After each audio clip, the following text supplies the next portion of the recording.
You may hold it up for you? No, I got it.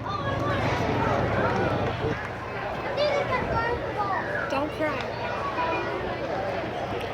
I'm on Zoloft. It takes a lot to make me cry nowadays. Good job, Diego. Huh? Our next YP first pitch is author of What Stands in the Storm, Kim Cross. Oh, well.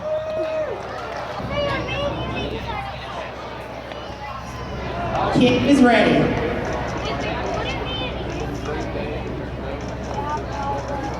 Good job, Kim.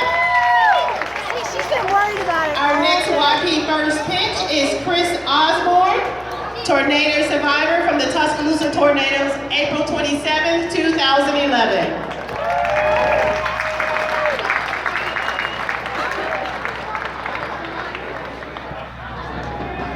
Great job, Chris. Give it up for all of our YP first pitches.